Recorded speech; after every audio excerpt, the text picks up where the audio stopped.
Hello, all, and welcome to episode 26 of season 2 of Here to See the Shelburne. I'm your host, Nevin, and joining me on this, final Monday of July 2026 is, as always, Collie Condon. How are you, Collie? How's it going, Nev? You well? Yeah, going pretty good. Good to have you here, I'm and good good to too. have back.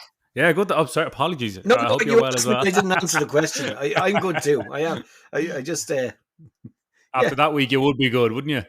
it wasn't And I too bad. suppose another reason to be good, we have a familiar voice to go through the excellent week we had last week for the men's team. Anyway, is Andy McGowan. Andy, how are you? Hi, Dev. Good to be back. I'm very well, thanks. Especially after our last Thursday evening. Yeah, absolutely. What a win for the men's team on Thursday. Um, Hey, Andy. One of those games. Yeah, Andy, Collie, you know each other, don't you? Yeah, I got. Just a You know little each bit. other as well, just a little bit. But look, lads, what a win! I mean, perhaps one of those games that a 5-2 win at Tolka. One of those games I thought we maybe even should have won by a couple more. I think a lot of people thought that. I remember a 4-1 thinking we could pull away from these guys, but we'll reflect on that in a minute. The women's team only managing a draw, which we'll reflect on later, but we'll start with the men. Collie, did you enjoy that game on Thursday? Would you agree that we could have maybe snatched a few more on the night or let in less, I suppose? I loved it. I thought it was great. Um, I got an. I used that app for the matches that you've gone to and all that sort of stuff, and the last 5-2 popped up on my this day 13 years ago or whatever popped up. We played Wexford and it was 5-2, and I was like, geez, you haven't seen a 5-2 in ages. Usually when that pops up, that's what I'd say. And of course I only had to go, I saw a 5-2 only a few days ago. It was a kind of weird um, thing to say that not only did we score 5, we scored 5 in Europe. Yeah. Now I think 2 of those goals the opposition shot themselves in the foot. I think they tried to play out from the back, and I think the high press, the tactics we deployed, counteracted that. I don't think they were good enough to play out from the back against us, and they got found out pretty fast. 2 minutes into the game, what a start! You couldn't ask for any more than that from Shells, considering how poor they were against Kerry. To come out like that, I was really impressed. I was delighted. The day itself, the atmosphere was great. Maybe a little bit disappointed with the crowd, the attendance, but those that did show up were in fine voice. The display from the ultras was brilliant.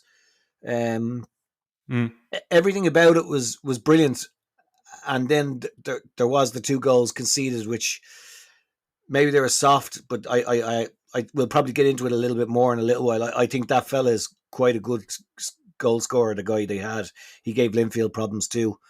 And then I just thought it was a little bit presumptuous of people at half time to be booking flights for the next round. But like, people can do whatever they want to do, and people getting carried away in the moment. There's still another leg to go, and I think we should manage it and we should get through. But it seems crazy to hear Shells at halftime booking flights for the next round. You know what I mean? But well, it is Ajax. You'd have to get excited about that, wouldn't you? Like, we're not there yet. We're not there. No. Well, we won't talk about that just yet. Hopefully, this time next week we are. But Andy, I might actually lead with some of the more positive comments we got in. Well, all mainly positive, really, for the lads. Steve Byrne, the pace of play versus Kalju was great to see. Why did it take such a big game for the players to deliver that performance? I think what Collie was saying there, to be honest, that Kalju team reminded me so much of Linfield from a year ago.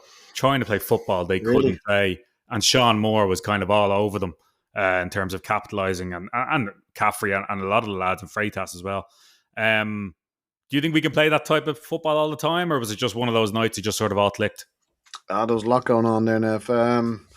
If I just start, I don't think Kalju. Sorry, I don't think Linfield was bad as you were mentioning there compared to what I saw from Kalju last Thursday. Oh yeah.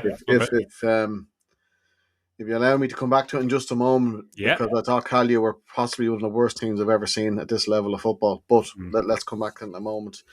from Michelle's point of view, I heard the show last week, Collie and Fran in particular. I thought had a good assessment of what happened the previous week in Kerry, which we don't want to go through old ground, but it was a fairly dim night for the club in terms of performance and result. So I personally was expecting a reaction from the players, and you could tell after about, I think we had a first corner, I believe, within the first minute, maybe after 30 seconds, and the warning signs were there for Kalju already. I think we scored technically in the third minute, Collie.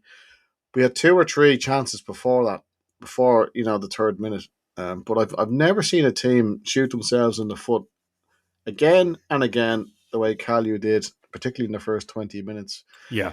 But let's look at the positives here. I thought Shells were tremendous. I thought whatever John Russell said to them, he said, look, lads, let's just get out there, get at them, play for the shirt. I would imagine that was sort of a bit, perhaps as, even though it's only second game, I have a feeling perhaps his coaching manual may have been left in his cupboard, because this one wasn't about coaching. This was about passion. It was about playing for the jersey. I think Collie said last week about honesty and effort, or something that we saw from the women that we hadn't seen from the men. And we had all those things. High pressing, good old bit of Jack Charlton up and at them in their faces, not giving them a moment to settle. They did not like that. And the warning signs were there for them from almost the first attack. We might go into it a little bit more detail, but I was a very, very happy man leaving Talca Park on Thursday night. Very proud, and it's fantastic. Look, I'm heading to Estonia now this week to see second leg. Oh, lovely! Oh, fantastic! Looking forward to it. And yeah, look, I expect us to see us through the tie. Little bit of sloppiness at the very end, just took a tiny little bit of the shine off. But overall, any win in Europe is a big win, and it was a famous night for not just the Reds, but for the old stadium and everyone involved. Really, really happy. Yeah, well said, Andy. And Collie, would you agree with a bit of that? We had a comment in from Mano made. Will the Shells playing style change under John Russell? Control possession, or are we more effective on the counter attack? This could be a time for new players to come through. There's a lot of youth came on the other night. Obviously, Dan Ring, everyone was loving, and he had his own chant. Do you see this as a new style of play? A bit of a kind of, it's also fresh. It's a new manager. It's new players getting chances. Sean Moore, for example. Evan Caffrey was like Zidane, I thought, the other night. It could be a new style of play, maybe. It's too early to say. I think it's too early to say whether it's a new style of play. But there was definitely a different presence with players on the pitch to what has been before. And I would say that, like, those players have been with us now for a good while around the club. And I was about to say Sean Russell has thrown him in straight away. You know what I mean? John Russell has thrown him in straight away. Sean Moore. Sean Moore. Yeah. Straight in, playing and picking up 2 goals. You know what I mean? And creating one as well. And I do feel a sense of optimism around the change. Whereas before I was saying it was probably the wrong time to do it, and this, that, and the other. It is where it is now, and I hope that the players can kick on, and maybe those players that have been playing inside themselves a little can do something now. And like I my favorite goal of the night was the 5th goal. To see Dan Ring, we've all talked about him, we've all heard about him. I wanted him to stay in that division for the year to see him get plenty of goals. But he's come back in and he slipped right into the team and scored a goal straight away, as if he was never away. I enjoyed that. The team is quite a young team. Yeah. Like, I know we have a few older players, But if you replace Paddy Barrett with Oren Casey, all of a sudden the average of the team comes down, and Gannon is probably coming near the end. Yeah. Like I just thought like Chuck Norris played a little bit more what we saw last year, was willing to attack a little bit more. Yeah, he looks fit. Yeah. There was I don't know how that happens with players without the manager having a word in their ear to say, look, I want to see you do this that I saw you do before when you were playing against me. And I would hope that there is something changing, because the tactics can change from game to game no matter which opposition it is. It has to fit who we're playing. So we could end up playing a bit more counter-attack in some matches. And like we have had a lot of possession of the ball and not done much with it. Like in this match, we had a lot of possession, but we actually did stuff as well. And then we scored off not having the ball as well. So I just felt there was... So John Russell has brought something to this team that we haven't seen before. Yeah, if I can just pop in there, I think for many months now we've seen the Kerr McInroys and Harry Woods perhaps sort of, I wouldn't say carrying the team, but they've probably shouldered more of the load than others for various reasons. But yeah, I thought last Thursday against in the first leg, it was more of a collective performance. I thought everybody took ownership. Milan Mbang, who I know has something in his locker, but like compared to what he did against Kerry, perhaps he just shines on the bigger stage. Whereas not every game is a European tie. But I thought overall, like it was like John Russell had them chomping at the bit, and once the whistle went, we went for it. I don't think we can do that every game. It's not possible to do that every single game. If you sort of transfer that to a league campaign, it's very different. So we were the home team. Perhaps the onus was on us to try and go and test out these fellas.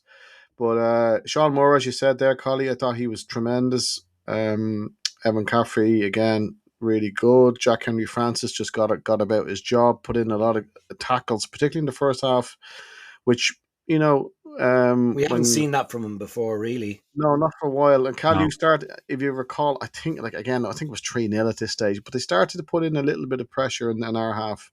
Ed Beach made one or two saves, not overly tricky ones, but I thought everyone did, I wouldn't say the dirty work, but it was the hard, it was a proper good team effort, and you got the results down the other end. Now, I was doing the commentary for the visually impaired fans, so I was up in the media box.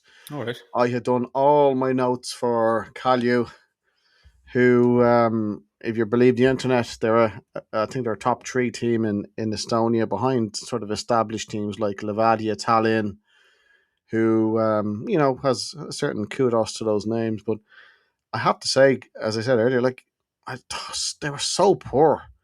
And if ever there was a case for a team not to play out from the back, that was it. I just couldn't understand how their manager, especially after 2-0, like 2-0 after maybe 10 minutes, Collie, correct me if I'm wrong, they were playing kamikaze football, and they persisted. And the third goal came, I think, from a slip from their left full, and then came... Yeah, but it came from the same sort of area of passing it around. Exactly. Stupid stuff. So that was madness. But a huge credit to our fellas. They seized on it. They didn't give them a moment's peace. And that was it. That's what I'm crying out for. I know our lads have this in their kit bag, but you just want to see them go out and sort of grab the bull by the horns. Kalju didn't know what hit them. And realistically, that could have been 5-0 at half time, and nobody would have had a complaint. The goal we gave away to make it 3-1. Look, would I blame the keeper? Maybe it's... be concerned. I was a bit concerned at how much space that striker. I thought he was okay, but Paddy looked like he maybe isn't the same Paddy of 2 years ago, if I I can say that. He I just think, wasn't as yeah. tight as I would have liked. No, I think that's a good. I think that's a fair question, and perhaps something that we or the show may possibly need to revisit in the months ahead. Yeah, But good finish from your man, but like I it just was, had time, but you know. it was. But look, come here. We, without being bringing the tone down, I think given any, what's it called, giving the sucker a chance, whatever it is, there's some sort of saying like that. You give a when you have your foot on their neck, you don't let them up. And look, we learned from that. I cannot see. Well, this may be my famous last words, but I cannot see us throwing it away on this Thursday. Touch wood. Yeah, But look, overall, it was a tremendous night. As Collie said, Talca looked wonderful. I think the crowd. Yeah, it's true about the crowd, Collie. Again, it's middle of summer. There's some holidays. There's a lot going on. But I thought it was a healthy crowd, even though there's a couple of whingers online always giving out. Perhaps they should just mind their own business or mind their own club circumstances. But look, again, without repeating myself, sorry lads, I thought it was a fantastic night. And a fair play to Sean Russell. He needed a reaction after that debacle down in Mount Hawk 5 days earlier, and he got one off the players. And yeah, Dan Ring, so happy for him. yeah, I've myself and Dunny used to track him quite a bit last year with the under-20s. I think actually, if you could put yourself in his boots for a second, Collie, you're running in, you're through on goal, the crowd is up, one-on-one with the keeper, and I actually think the fact that he slightly scuffed his shot actually probably helped him, because 9 times out of 10, when you see someone hit it cleanly, the keeper sometimes gets a touch on it. Well, I But what a put moment! it over What a the moment! bar. I put it over the bar. He'll That's be what used hitting to into happen the to chip, me. probably going into the chip shop from Yeah. you, Colin. But no, well done to Dan. Huge moment, and you know what? He could get a run out again this Thursday. So Yeah, well done to him. I'd like to see him get another run. I don't think you can drop Freitas, because I think he had a great game while he was on the pitch. I think he was doing a lot of the donkey work that needs to be done. He was showing up in the correct positions to score. He did get a goal. He got on the score sheet. It's what we've been asking for from him, and he's given it there. But I would like to see Dan Ring feature again, because he looks like a young lad in confident form, and he was unlucky not to be on the score sheet just before that as well. Yeah, So he was getting into the right areas, and that's all you can ask for a striker. And the goals hopefully will come then, With regard to the conceding of the 2 goals, I actually think Paddy was cut for pace, but he did make it back and stand him up. It was only that the keeper started coming and then decided not to, that it created that space to lob him. I think if the keeper doesn't come, Paddy stands him up, and hopefully the danger is averted.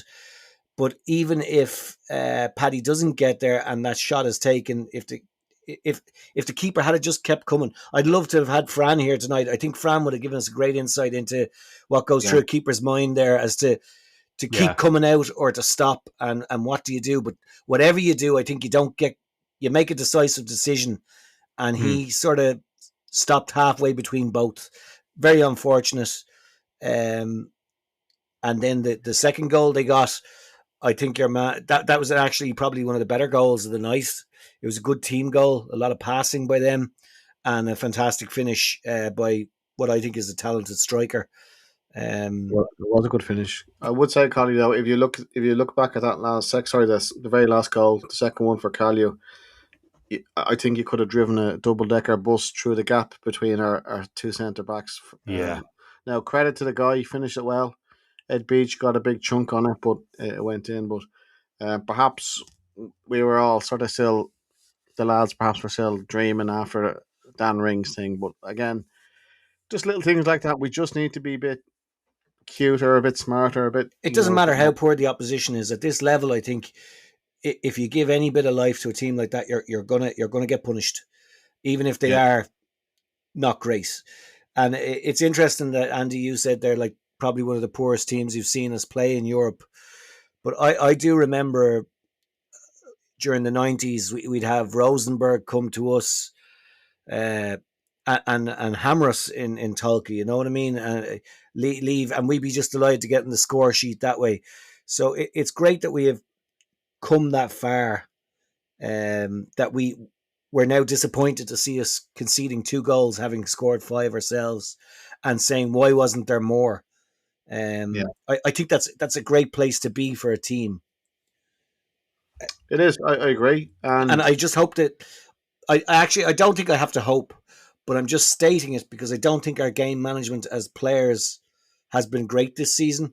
I hope when we play this Thursday that we will do enough to manage the game out, that even if we don't get a high scoring game, we don't let them back in on even an early conceding goal away from home. It is really about just managing this 90 minutes now to get to the next round. If I can, Nev, I'll jump into your seat for a minute and ask you this, if I may. Please, yeah. They have to go for it now, obviously. Like, first of all, do they still believe they can get back into it? I'd say, yeah, well, they have to believe. But if you were, let's say, John Russell, excuse me, would you hit these fellas on the break, or would you go exact same again and go for the jugular? I'd go the same again. I feel like they're going to be naive enough to think, well, we're at home and we can play it out from the back. Did one of their centre halves come off after about half an hour? Was he on a yellow? Like, they might change that and think we can do it, but I think we have more than enough to kind of counter on that. Maybe we throw Jarvis in. It was the only thing in the game. Like, Jarvis played the true ball for Dan Ring. I was delighted to see that. Now, the game had opened up by then. So maybe that's the only change we make. I don't think we're going to change a whole lot. I thought Dan Ring came on at the perfect time because Freitas kind of disappeared in the second half, but was perfect up till 60 minutes or whatever. So he did a lot of running. He did, yeah. And I'd have to say he'll do it again. Same thing. I think Beach and Barrett, I think that, not a calamity, but I think that kind of mix up for the first goal, whatever you want to call it. If they played together a bit more, I don't think that happened. So I think you got to stick with that as well. As much as I was saying, I thought Barrett got caught for pace. I think the same team, Andy. I'd say you probably think the same, kind of similar enough. You'd like to see over there. Yeah, you kind of have perhaps one eye on the following week.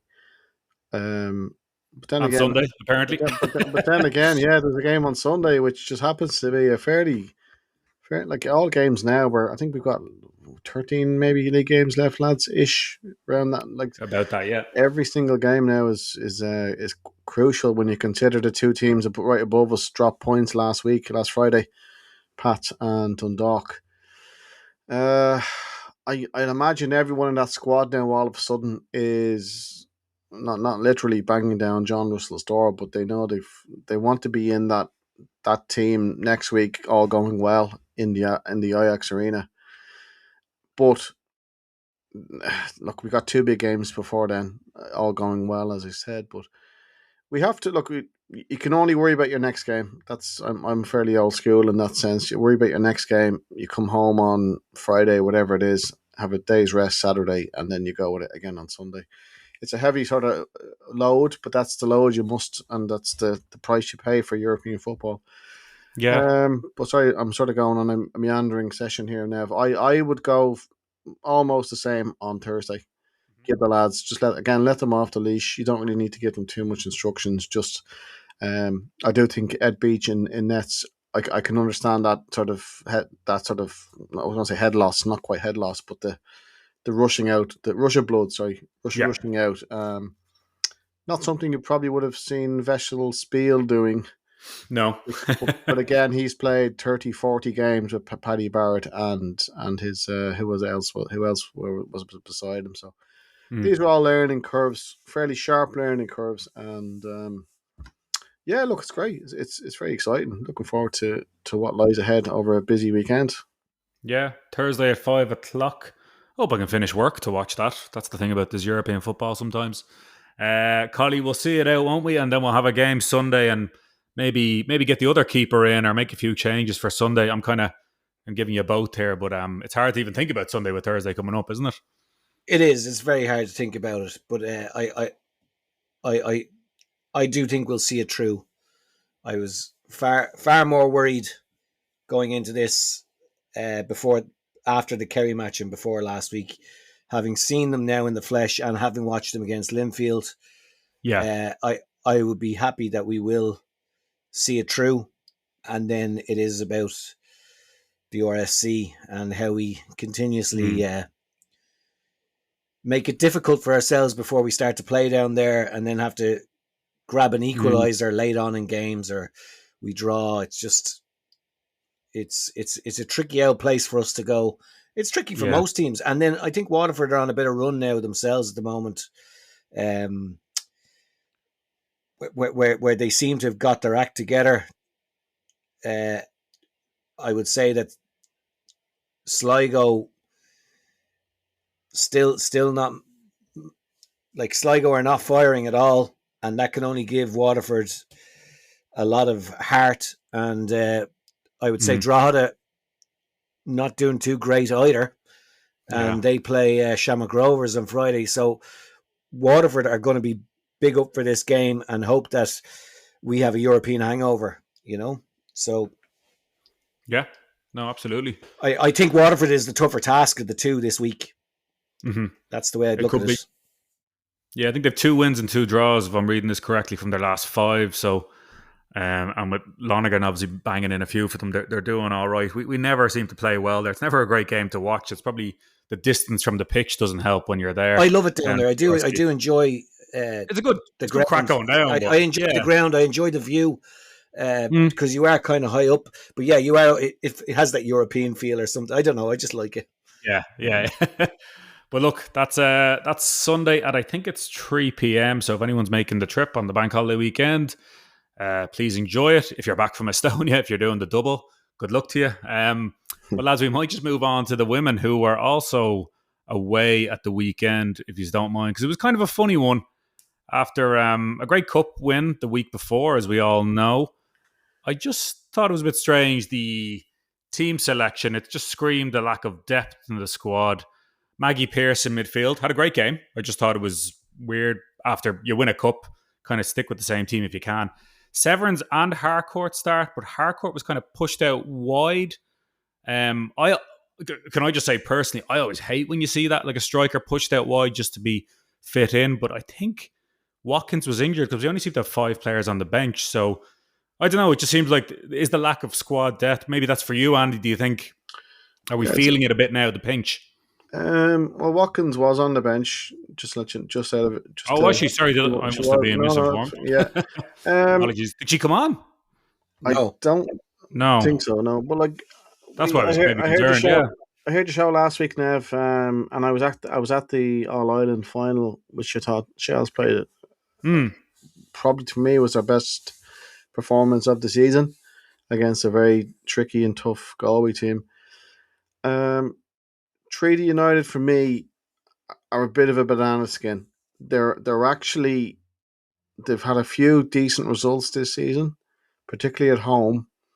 We played them, I think, was the very first game of the season. I think so. It's quite a long way back. But I remember they were well organised, even though we got the win that day. Yeah. They were well organised. Yeah, they're a tricky team. But no, I didn't see the game live. I did see the highlights. Like the goal we conceded was quite poor. If you look, it was a throw in, and we didn't look set up. Yeah, very quick as well. Box, it was headed up in the air. They had 2 bites at it. Not really the type of goal. Like if we had conceded that the week before against Galway, we would have been pulling our hair out, saying like that's not good. But I don't know. Look, maybe it was just one of those days where slightly. Possibly after the Lord Mayor show, the highs of the week before in Talca Park, trophy lift and so on. But there was some slight changes to the team from Sean Russell. But when you look through the team, it's still packed with quality. It's just from Sanchez and goal to Alex Kavanagh. You got D'Amico scored, Maggie Pearce. I think he brought back in Nia Hannon, which is interesting. I wonder, and I don't know, if Avian Clancy may have been carrying a knock. Okay. Or if Becky Watkins could have been carrying a knock, because that's the only reason I can possibly think for the reason for Maggie Pearce to move from centre back into midfield. Yeah. Now Maggie can play centre midfield with a one leg tied behind her back. That's not the query. The question is why was there a need for change in the first point? Now that change didn't cost us 2 points. It was just one of those days, perhaps. But um, it's to me, it's a bit of a significant result. We've now played 12 games, we've won 6 and drawn 5. The draws in this league, as I said to Dunny many times last year, the draws will kill you. There are good draws, such as 2-3 weeks ago away to Athlone, and then there are poor draws, such as I think it was 2-2 at home to Sligo, and then last Saturday. We're 6 points behind league leaders Athlone. Galway are positioned nicely in between both teams. They're on 27. They have a game in hand over Athlone. We're sort of getting down to the real nitty gritty now. I think we have 11 games left. Sorry, 9 games left. You're really realistically looking at having to put a bit of a run together there, including games against Galway and Athlone to get back into the race. 6 points, is a bit. To me, it's you're just on borderline. First of all, you have to catch Athlone, and then you have to overtake them. So it's. I think we're probably, in terms of a cat with 9 lives, I think we've 8 lives are probably gone. I think that's why it was just tough to watch the change in the team from the get-go, because it was like, you won the cup, so can we put out that same team again? But people are carrying knocks, they're carrying knocks. I don't know now, but that's just my kind of gut feeling that there could have been a slight tweak in the system there, or changes in personnel. I just thought it was a strange one. But look, they battled hard, and D'Amico got the goal back. I thought she actually had a fabulous game.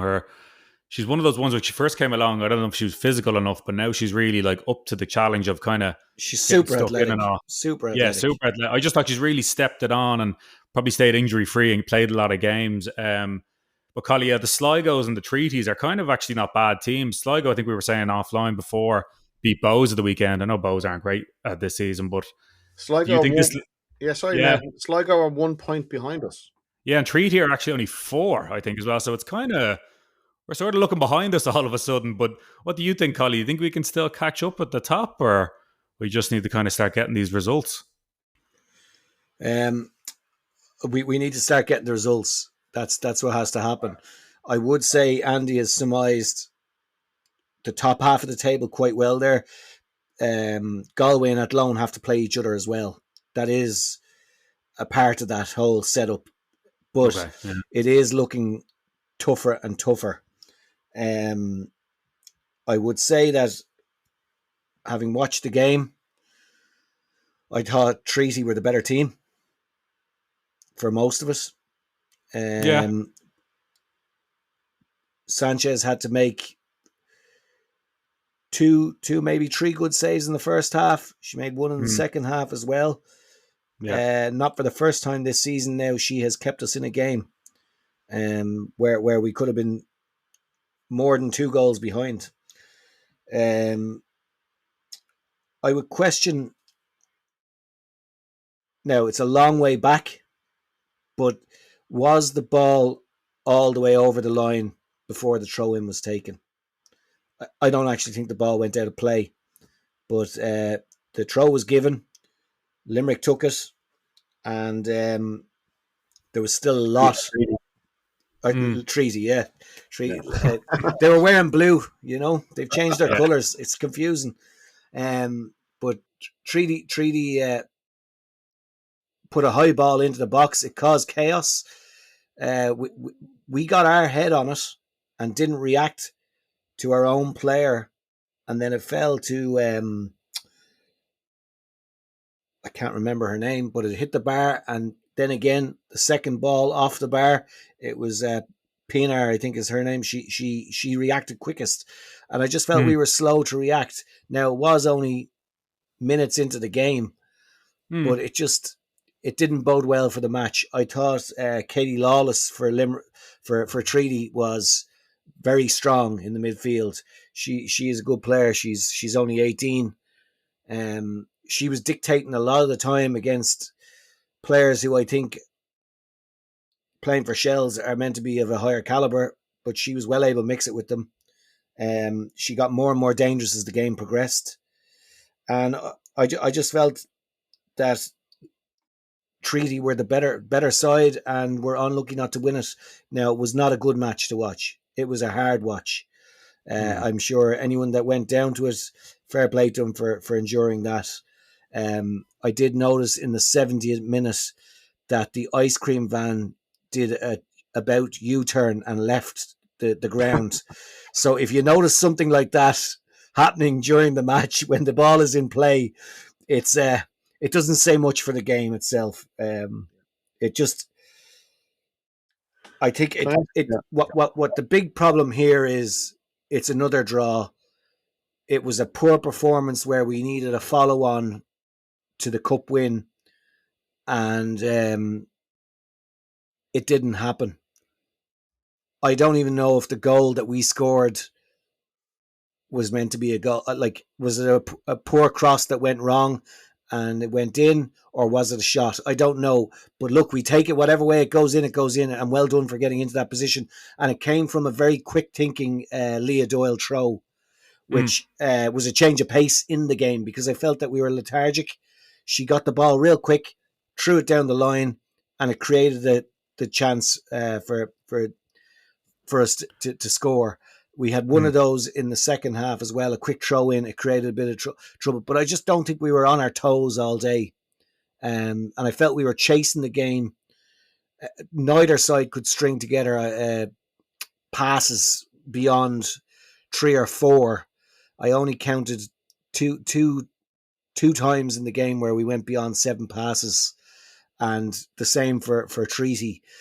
There was a strong breeze, I think, as well. Treaty used that breeze to their advantage in the first half, did quite well, caused us problems.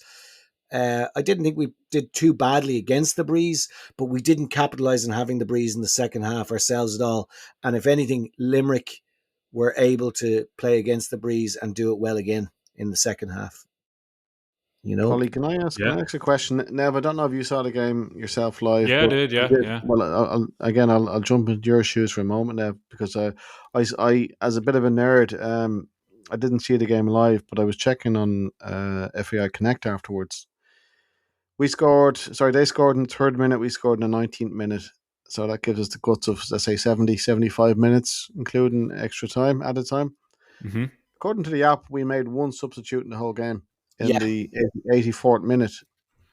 Now, I ask you guys, because you were watching it, in the game that we probably really didn't have to win, it wasn't a must win, but really, if you're going for a league title, you want to try and win these games. But I just looking at I the know what you're going to details. say. It was Rachel Graham came on. Yeah, but my question to you, lads, if you look at the bench, you got Watkins, Maeve Walmer, Avian Clancy, Madden McKinley, good strong attacking players there. I'm just a little bit bewildered as to why we didn't perhaps go for the jugular, because sometimes you're better off going out to win it, even if it means you might lose it in the end. But sometimes you got to roll the dice. Was there something in the game that I didn't see not watching it live? I think Treaty were the better team, and Okay. I think that's why Rachel Graham came on to shore it up in the midfield and to make a couple of those hard tackles that needed to be made, maybe, because I think Katie Lawless was starting to good player, really dictate the pace of the game, and that other player Goggins, she was doing really well too, and between the two of them, they were causing problems. And I'm telling you now, player of the match was Sanchez.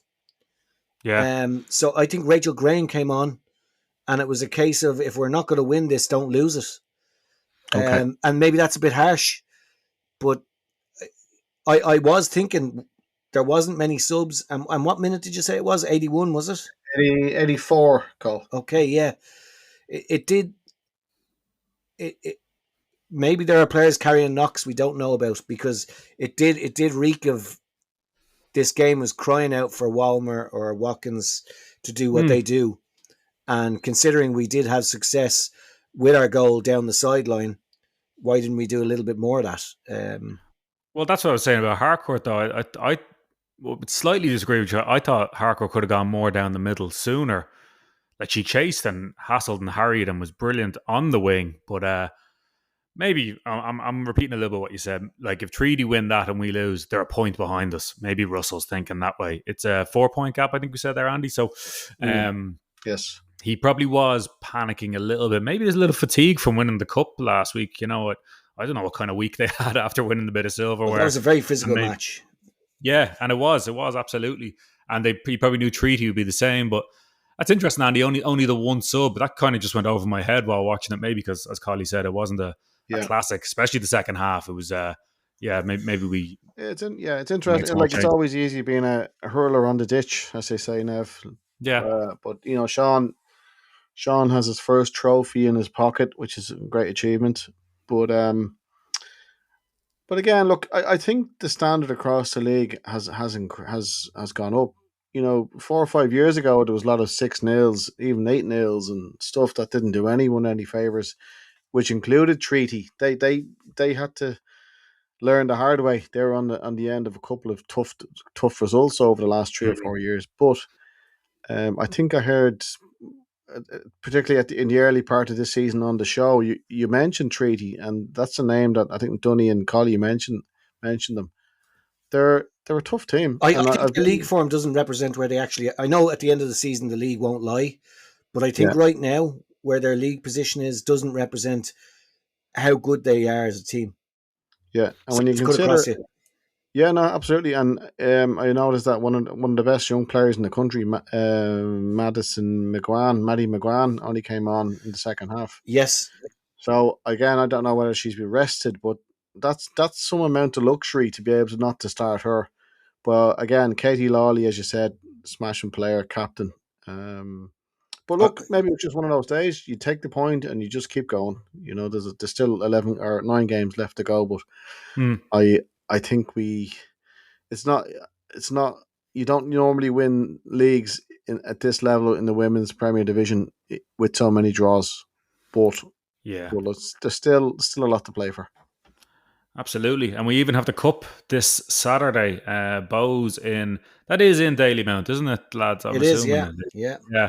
I haven't been Dailier in years, so I don't even like calling it Dailier. I haven't been to Dalymount in a long, long time, probably pre-COVID, to be honest. You never get the ticket, so I'm hoping to make it there for that. Another cup, lads, why not? Bows got battered by, I think we said Sligo. They were 3-0 down at one point. Yeah. But they'll be hungry. They're kind of like in this position of the league is going nowhere. They'll be hungry for this, and with a little bit of home advantage. Do you think so, Andy? We can get this one done? Well, I hope so. Bows have had a bit of a horrid season so far in the league. About 7 points or something, did I 7 points, one win from 12. Minus 11 goals. Yeah, exactly. So, look, they haven't been great. But, look, I think we just need to be sensible, need to be professional on Saturday, which I'm sure we will be. If things get a bit spicy, let's just keep our heads. Last time we were there, I think we shot ourselves in the foot. I think we've been back there since last year's Cup semi-final in the All-Ireland when we had a bit of a disastrous day. Yeah. These are the ones. These are again our proverbial banana skins.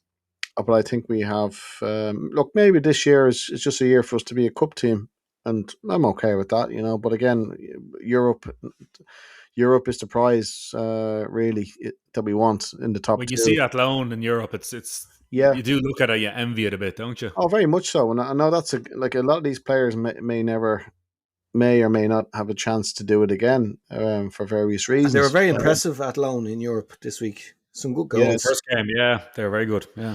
So, I look. It's a good. I'll be traveling back from Estonia, so I won't be there on Saturday. But Cup quarterfinals. This is when things get interesting, and with a wee bit of luck, if we can get through that one, anything can happen in the semi-final draw. So look, I think we have a good chance of going through. We just need to, if any players are carrying in a few knocks, just perhaps an extra week's rest or recuperation may just freshen them up slightly. So Yeah. I'd again encourage any Reds fans who are around on Saturday, try and get to that game. Andy, do you think, if what you're saying is we're a cup team this year and you're happy with that, do you see this year as a bit of a transition year from where we were, where we're going? And does Sean Russell need another season to get to be the competition of winning the league where we think we should be, rather than where we actually are? Yeah, I wouldn't say it's a transition year, Cole, because I think that perhaps gives people an out. If things don't go to plan league wise. Now, I'm not saying anyone's looking for an out, because we're bursting our backsides off to win every single game, and that's all you can ever ask for. But look, we've success breeds success. We have a trophy in the bag, and we have a great chance on Saturday to get into the semi-final. We haven't won this cup, I think, for 3 years. Maybe I'm wrong. Maybe 2 years, 2 or 3 years. It's a great day out. So look, I think the draw, we could have had a much tougher draw, to be fair, in the quarterfinals. Away to Bows is always a slight one that we have to navigate. I think we will. But again, the good old sort of the bread and butter is your league form, Collie, and cups are a really nice bonus and add-ons. But Lee, I'm sure the powers that be in Talca Park are not demanding, but they're hoping and praying that we can get a top two and get into European football. And I've no doubt Pearl and Rachel and the driving forces of the senior players, that's still their plan. That's still their ambition. They've been they've gone. The one thing I will say is that the majority of our senior players have seen it all before. If you recall, when we won the league 4 or 5 years ago, we were way back, and we pulled it back. So we've done there before. We're still within striking distance. Just personally, I think I'd like to be just a fraction closer, maybe 4 points rather than 6. But again, still a long way to go. And absolutely, if Treaty keep playing the way they're playing, and it has to be said that Shamrock Rovers have got a few results now, maybe one of those teams can do us a favour as well. You know, I won't be holding my breath, but there's still a few. As I said, there's a lot of football to be played. There is, yeah, and I think, as I said, the days of 5, 6, 7 nils are very rare now. I think most games are close enough. You know, there's not too many spankings, so to say. So let's wait and see what happens. That's right. So cup on Saturday, and speaking of hopefully a big result, I think that Cork game was rearranged for Wednesday week, the 5th of August, the day before a potential European game for the men. So maybe that's the league game we need. But Cork are on 5 points, to be fair. I think we said earlier in the season we'd be surprised if they got anything, but they are hanging about there. So that's next Wednesday. We will cover that in next week's episode. Lads, I feel like it's just sort of lingering. I just want to say, do we, just because we touched on the women's team not making subs and maybe people carrying knocks, and it's all like, hypothetical or maybe not true, but do you think we need any more players into the club over the summer, like both teams, men or women? I see Bailey's gone on loan. We got 2 keepers in, which is great. We needed that, but would anyone like to see any more signings around the club? Unless I'm wrong, I think as we record on Monday, I think the deadline for transfers closes tomorrow. Is it? I think, which is Tuesday. It's just interesting to talk about Dan Ring comes on. He's playing European football now, and it's suddenly like, are we still missing a bit in that department? As much as we all love Dan Ring, yeah, I'm sort of hijacking this show, Collie. Sorry, but that's okay. Andy, we like having you on. We like having you on. I think your football knowledge is greater than ours at times. You know what I mean? So I don't know about that, but look, I do. John Martin's out injured. Meepo's injured. Sean Boyd's injured. Am I missing anyone else there in terms of our striking options? And then, of course, we've had our well-publicised sort of sprinklings of injuries across the team. Very great to see Kerr McEnroy back, by the way, the other day. Fantastic. Brilliant. Just want to say that. It was a good return as well by him. Yeah, he just sort of slotted back in. No, it was no big, drama, and he played very well. But the problem is, to me, that our striking options are a concern. I only get sort of the same sort of waffle that most Shells fans get across the media pages of our Shells chat groups. But as far as I know, Boyd is out for a while. I don't know what the story is with John Martin. Mm. I think Meepo, I heard, is out perhaps possibly a bit sort of medium to long term. Again, I don't know. He could turn up next week in Waterford for all we know. But for us, we really need to try and uh, get in touch, sort of get in touch and distance again with Pats, for example, who are in third. Mm. I think we can do that, but we don't want to be putting it all on the shoulders of Roddy Freitas and Dan Ring. Yeah. So look, yeah, I'm sure in the background there's lots of phone calls, there's lots of activity, but the very, very best strikers within our price range, lads, are not moving to Shelbourne mid-season. They're under contract somewhere else. I think once we didn't have a manager in this transfer window, I did not foresee this transfer window being a success. That is just the way I saw it. And I have to say, so far, it hasn't been a success. We have made 2 emergency purchases of goalkeepers because Spiel got injured. And I think very unlucky, we ended up with our substitute goalkeeper getting injured as well. And then there just seems to be I think there's another injury in the younger players. And then just, I think maybe they're very young as well. You know, it's hard to throw players in at senior level. They need the game time at the level they're meant to be at this time. Some of those keepers, I think. Yeah. And then, I would say that people have been critical of Milan Mbang. I like him. I think he tries his best.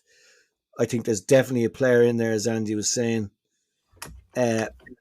Does he like a back four, maybe? Maybe. I'm not getting into that with you, Nev. Look, what I think the problem is... We'll do an extra episode on that. We'll do another episode on it. I think the problem is there's no one running him for competition. I think we need another right back. And then I think there is a need for another striker. Like Kevin Doherty said it in an interview after one of the Drogheda matches. The deal was done with Boyd. He was gone. So that money never came in. Now, I did say that a few weeks ago that Shells were a buying club. But when I say we're a buying club from within the league. And as Andy has said, no one is going to transfer to us mid-season up front. It's an end-of-year type transfer, that sort of thing, because it's one of your marquee signings for the following year. But even to get him off the books to get someone else in, that didn't happen. And it's very unfortunate. I actually feel sorry for him that he's injured again. You know, he just keeps getting injured. You got to be questioning why that is, why we have so many injuries. That's all stuff that I'd love to know that we probably never will find out. I think we need 1 or 2 players in positions, but it's a very tough time to purchase. Very tough. Mm-hmm. And we've actually done very well in this transfer window for the last few seasons. So maybe we were due one where it didn't go as well as it has in other seasons. Go ahead, Andy. Yeah. I'd love to see us bringing in some real talent, but at the same time, I just don't feel there's any point bringing in someone just spending money for the sake of it. I think we, look, if we sometimes you just don't have your best season. This could potentially be our season. For me, I think you said last week perhaps. I think the real time for John Russell to start getting down to business is towards the end of this year and over the off season. And I'm sure he has a game plan I'm sure he does, Scott. And I think Shells fans, just again for myself, I think Shells fans just be a little bit patient. He's brand new to the job. He has a lot to learn with respect to coming from Sligo to a club and with possibly more expectations.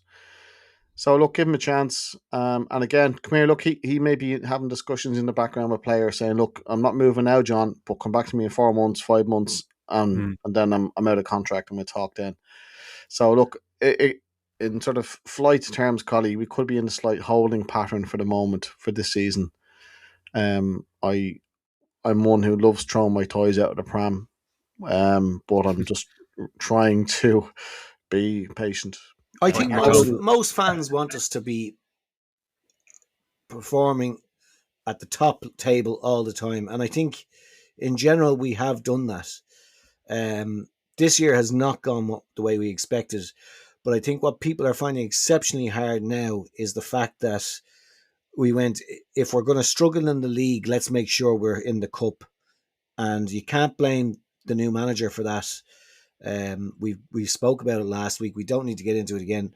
And the steps to redemption for the players is in what they did on Thursday last week. Hopefully do it again this week. And whatever comes out of if we end up playing Ajax of Amsterdam, which would be an unbelievable thing to even just be talking about, that they go out and give a good account of themselves against what is one of the most famous teams in the world. Yeah. And then, you know what? It's a successful season then anyway, in some ways, in my eyes. And I know people go, that's real defeatist. But look, I said it a few weeks ago. I think I stated to you I was a socialist. It can't always be perpetual growth. I was thinking about that phrase about me being a socialist. I have socialism in me. That's what I'd say, more so than outright socialist, because I do think you can make a book as well, and I don't begrudge anyone that does. But you can't have perpetual growth, and sometimes you got to take a step back to make a good stride forward. And I'm hoping that's where we're at now with John Russell and this team. I hope so. I think I mainly asked the question because we touched on a bit there with the two teams, but I was. Even Kerr McEnroy coming back the other night, I thought he was out for a bit longer, and there he is playing, running around the pitch, having a great game. Maybe I was misinformed there, lads, but maybe there is players within the squad who are like, "No, I'm ready to go." Well, suddenly Meatball comes back for Ajax or something like that. That up another conversation, Nev, and we've Yeah. discussed it here before. We discussed it with Dunny. I think Andy, you touched on it a number of times when you've been on. It's about the communication with the club, and that's what I was getting at again. And we don't fully know what's going on with players. We're never going to fully know what goes on with players because they don't want their medical records out there, which is fair enough. Yeah. But just that little bit more communication can take the pressure off the team and off the management if fans know a little bit more. Because if they don't, they get ratty and situations can get toxic in football grounds very fast. Yeah. And I think even I think the club is in a moment of change with the management team. I was deliberating as to whether I'd say anything. I don't know Darren Cleary personally. I spoke to him once in the Ballybock end of the women's match after one of our goalkeepers from a few seasons ago transferred out. And I said, gee, you were always very nice about him on the podcast, but then when he left, you had a good go at him. And he said, look, that's just the way it is. And he sort of laughed, and that was it. That's the only interaction I've ever had with Darren. But a few weeks ago, I was kind of critical that I felt he should have asked a question that he didn't ask of Joey. But look, I think Darren was there for 6 years. I think there's going to be a little bit of a change in that setup behind the scenes too. I think Darren was an absolutely brilliant volunteer for the club. I saw a comment online there during the week, which was an awful dig at him. I'm not going to get into the ins and outs of that, but I think that was I don't know Darren at all, but that was not a nice thing to say or do. And I don't think any volunteer at the club deserves to be besmirched in that way, shape or form. I think that to question integrity like that is wrong, especially as someone that's given it so long. And also, Darren works in the media. I think he's a part of the Go Loud network. So he's giving his expertise and his time for free. And and Yeah. and I think that should be acknowledged, that he did an awful lot of good. And while he was doing it, be it the podcast or be it the accounts that they have on social media, we've been very well informed for a long time. I think that changed under Joey because of the way maybe Joey is as a manager, and maybe the media team uh, found it more difficult to manage that situation. I don't know. I don't know the ins and outs, but I think there could be a change on the way if Darren is leaving as well. Maybe someone else will come in, and if that's to be the case, there could be the opportunity for the club to start afresh with a new manager. And I don't know if someone will replace Darren or not. We'll wait and see there, or what they intend to do. Or we need someone else to step in and volunteer where Darren and Gavin White did it beforehand. So like the club is always relying on volunteers as well. That has to be said. And maybe if someone else is able to do that, fair play to them, because that it's a full-time job, you know. Yeah, I'll echo that, Collie. I saw the comment the other day, which I thought was a very cheap shot at Darren, and I know Darren quite well, and I was glad to see him basically stand up to the comment that was made to give some context, which was 100% right. I've known Darren now. For anyone who doesn't really know me, I volunteered on the retail side for 7 or 8 years. Left around 2.5 years ago, just due to family and my own work commitments, my real job, so to speak. Some people thought I worked full time in Shells because I basically lived there. I But did that's for a long time. yeah, that's so I work closely with Darren and before him Gav White, who I know Gav very well. It's it's a huge privilege to volunteer for the club. To me, it was a passion. It was never too much, but I gave too much, and I suffered personally for that. Missed many occasions with family and so on. But I loved it, and just for me, just to say, I said thank you to Darren personally. I saw him again on Thursday night just to thank him for the huge amount of work he put into it. He professionalized the standards. He he raised levels.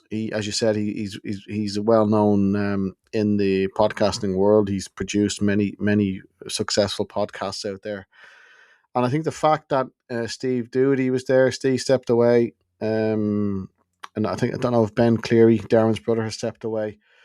But the fact that the levels, let's say they dropped fractionally because they didn't have enough staff anymore or volunteers, actually proves the point of the great job that they did. Is that they raised standards so high, expectations, and what people anticipate or expect, and that's a credit to the lads for what they did, and that was led by Darren, and he he rightly so deserves a rest.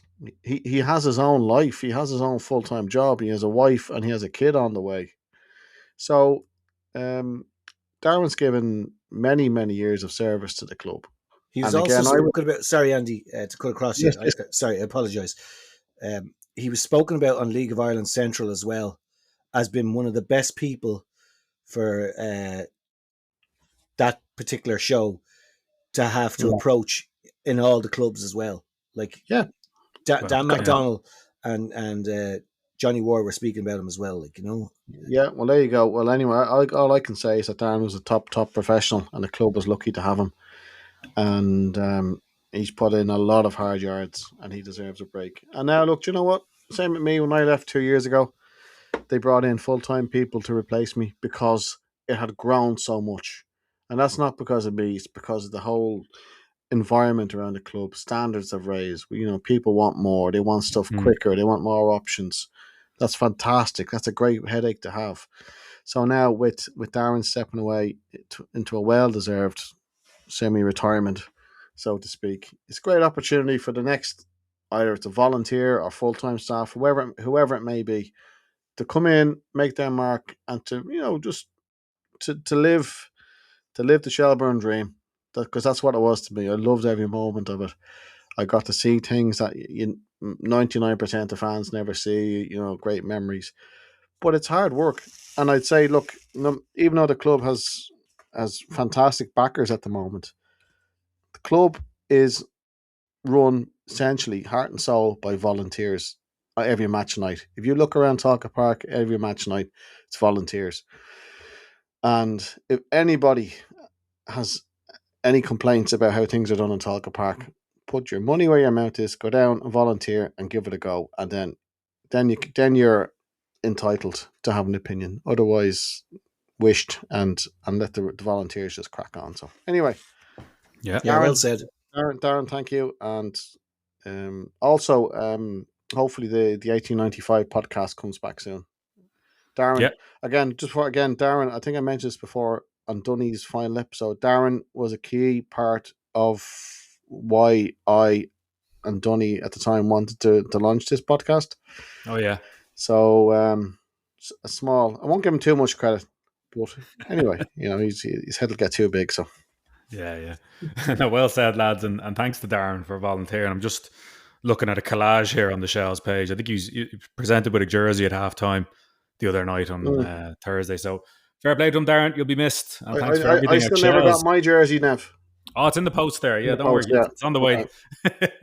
But listen, lads, look, Kalju on Thursday. That's what it's all about. And then the ladies have bows in the cup. Another cup weekend all of a sudden.